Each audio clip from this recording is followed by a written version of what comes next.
The Senate is preparing to vote tomorrow on legislation to address the rise in hate crimes against Asian Americans, put forward by Congresswoman Grace Meng of New York and Senator Mazie Hirono of Hawaii. The bill would direct the Department of Justice to accelerate the review of COVID-19 hate crimes. It would also give more support to local law enforcement to respond to violence against Asian Americans and curb the use of discriminatory language on the rise since the pandemic began last year. The White House has indicated it supports the hate crimes bill. A study last month found anti-Asian hate crimes rose by nearly 150% last year in 16 of the largest U.S. cities. And Senator Hirono joins us now. She is a member of both the Armed Services and Judiciary Committees, and she's author of the new memoir, Heart of Fire: An Immigrant Daughter's Journey. And Mazie, the book and your story in it is absolutely incredible. We'll get to that in just a moment. But first, I want to ask about this legislation. You're expecting it to pass, yes? And if so, how many Republicans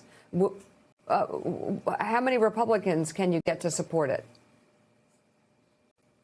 I think I'll get enough to pass the bill with at least 60 votes, but in the first procedural vote, it was 92-6. So I am very hopeful, and I have worked with Susan Collins and others to broaden the support for this bill while retaining the purpose. So it's very bipartisan, and I am hopeful we'll get it passed.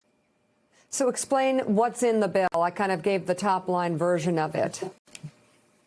You did a really great job, because this is a very non-controversial bill.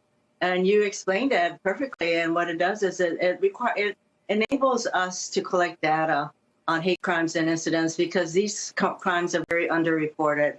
It requires, or it enables us to reach out to the AAPI community to encourage them to report these crimes and incidents, so that we have a database in which to make further decisions and take further actions if necessary. And what's really important, I think, is that this is a bill that enables the Senate to stand up and say, we abhor these kinds of crimes, and we are going to take a position, and we are going to start the process of doing something about it. I think that message is so important to the AAPI community, which is really traumatized right now. They feel under siege right now.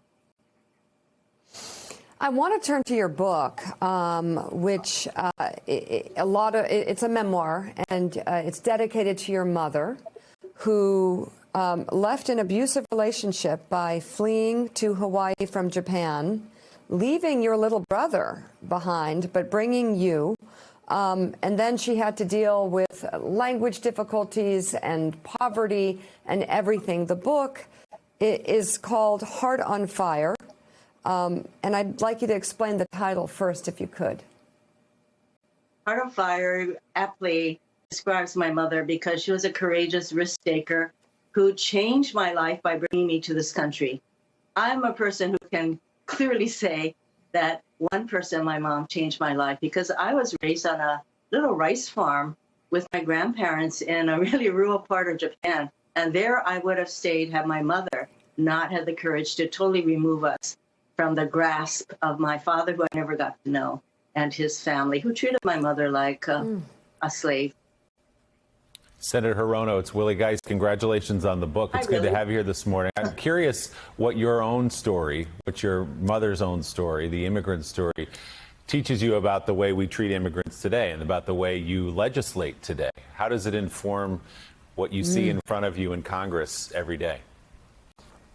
Clearly, my lived experience of being an immigrant, not knowing any English when I came here, how important it is for immigrants to have the kind of support that they need in order to thrive in this country. Family unity is so important. As mentioned, my mother had to leave my younger brother, who was too young to go to school. There was nobody in Hawaii to take care of him. We did not know the trauma that this separation would cause him. So certainly understand what happened to the thousands of children who were ripped from the arms of their parents by Trump. And so these are all lived experiences, how important healthcare is, because we had no healthcare. A lot of immigrants don't have healthcare. And so these experiences inform who I fight for and why. Senator Hirono, it's Casey Hunt. One thing that stood out about your book are the stories that you experienced as not just a woman, but an Asian American woman, both as you tried to run for office in your home state of Hawaii, but also once you arrived in the U.S. Senate and some of the other women, notably Senator Barbara Mikulski, that you found there. Can you talk a little bit about what you had to do to push through the assumptions that people made about you? I was the first Asian woman to ever get elected to the Senate, and so my colleagues didn't really know what to expect. The notion is that Asian women in particular are quiet and cooperative, and we don't make waves, etc. And so those kinds of assumptions sometimes play out in how they respond to me. Now, Barbara is somebody I totally admire, and we are very good friends, but there was a time when I had an exchange with her that showed me that she really didn't know who I was, and that's partly because I didn't speak up that much, although I was very determined in my heart. And so when I wanted to be on the Appropriations Committee, which she chaired, she said, well, Mazie, if you really want to do that, I'm paraphrasing, you need to speak out more, you have to be this way or that way. And I didn't exchange with her at that time. We were on the floor of the Senate, but there was another instance where I was with a group of Democratic women in her hideaway, and she started in on, as I said to Mazie, and I just looked at her and I said, Barbara, you don't know anything about me. You don't know what it took for me to get here. Since then, of course, Barbara and I, she has been so supportive. And I know Barbara likes the fact that I speak out and basically I say what's on my mind. She likes that. Yes. Yeah, I'm sure she loves it and is a huge supporter of that. And you are extremely direct. I think anyone who gets to know you goes, whoa, okay, she is very direct. And yes. Can that ever have you learned along the way? Is that ever a liability? Your surprising directness? I love the exchange with Barbara Mikulski because she's also very direct. And the two of you were quite direct with each other in that exchange, and that's a real great moment. But can it ever be a liability? I like to think of it as, Mika, you talk about knowing your voice, well, that and all of that. And for women, most of us have experienced life where people have very low expectations of us, or they're saying you're not ready. I heard all of those things.